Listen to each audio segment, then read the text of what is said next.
Сәлеметсіздер ме, құрметті оқырмандары? Әйелімнің жезөкше болып кетуіне мен кінәлімін бе? Алматының шығыс айналма жолы жағындағы Циркая Сел саяжай серіктестігіне дача сатып алғанмын.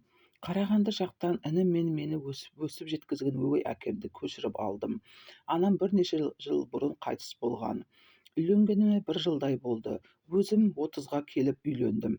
Әйелім жұлдызды қыздай алған едім. Ол жетімдер үйінде тәрбиеленген.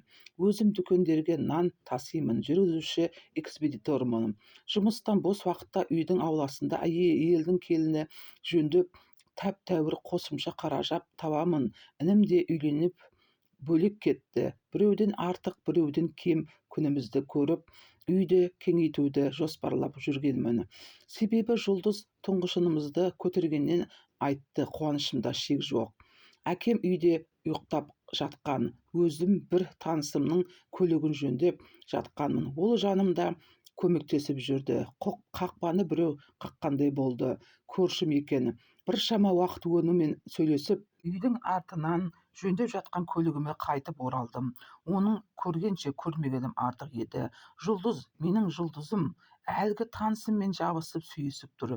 Көзіме қан толып, екеуін де ана дүниеге аттандырғым келді. Өз көзіме өзім сенбей, менің әйелімді құшып тұрған еркекке атылдым.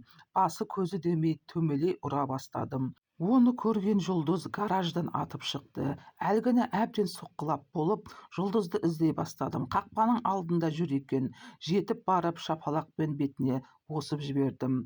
Қорққанынан ол ауланы айнала қашты. Бір кезде есімді жисам, аулада отырмын. Жедел жәрдем полиция қызметкерлері жүр. Қолымды қайырды да бөлмешеге бірақ апарды. Соққыға жықты деген айып тағылды. Анау арызын қайтып алғысы келмеді. Біраз уақыттан кейін бір сөзбен айтқанда, онымен келісімге келіп, көлігін тегін жөндейтін болып, үстіне қаражат қосып беріп, ақыры полициядан босап шықтым. Үйге келген соң жұлдызбен сөйлескім келмеді. Ол әпкемнің үйінде жүрді. Bir ай өткен соң біртіндеп сөйлесе бастадық, бірақ ара қатынасымыз әрине бұрынғыдай емес. Әкем уақытша інімнің үйінде тұруға кеткен. Қызымыз 1 жасқа толды. Біз тұратын Циркая Сел шағын елде мекен, көрші қолаң жүретін автобус жүргізушісі, сол жақта тұратындары жақсы болды. Bir күні жұмыстан қайтып келе жатсам, автобус жүргізушісі маған сенің әйелің жүр еді ғой бағана, автобустан әрең түсті, мәс қызың бар қолында деді. Үйге жеткенше асықтым. Жұлдыз ұйықтап жатыр екен. Бөлменің іші мүңгіп тұр. Қызым ойнап отыр. Адам маңдайға жазылғанын көреді екен. Bir күні жұмыстан үйге келсем, көрші Қайдар деген жігіт жұлдыздың үстіне еңкілдеп жатыр. Екеуі анадан туғандай тыр жалаңаш. Өз көзіме өзім сенгім келмеді. Қанша уақыт соститып тұрғанымды білмеймін. Екеуі үрпейіп атып тұрған кезде мен үйден атып шықтым. Жақын маңда Санка деген бір орыс досым болатын. Қашан көрсең көңілді жүретін жігітке күйдедім. Сөйтіп бірнеше күн үйге бармай достарымның үйінде жүрдім. Үйге келдім. Мінезім тұйық болғандықтан бұл жолы да жұлдызбен сөйлескім келмеді. Неге?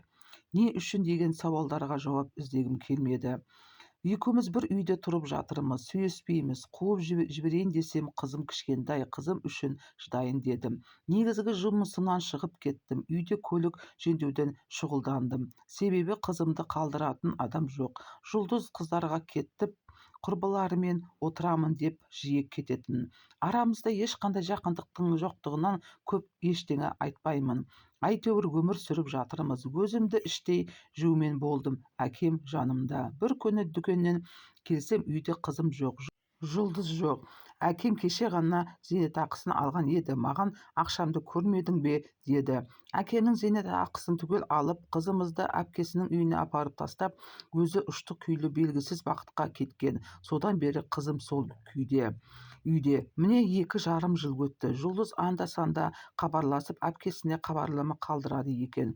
Маған бірнеше рет хабарласып, түрлі сөздер айтып, аузына ақ ит кіріп көк ит шықты. Бір таныстары естігенмін, жұлдыз өзінен 2 мүшел үлкен әкесіндей адаммен көңіл қосыпты. Екеуі бірге ішіп, бірге тұрып, әркесіз бірге жүреді екен.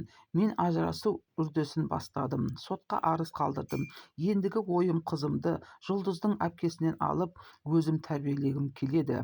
Жұлдызды жек көремін деп айта алмаймын. Бір ғана ой мені мазалайды. Неге бұлай болды? Міне, құрметті оқырмандар, пікірлеріңізді жазып, тіркелмеген болса тіркеліп, қолдап кетіңіздер.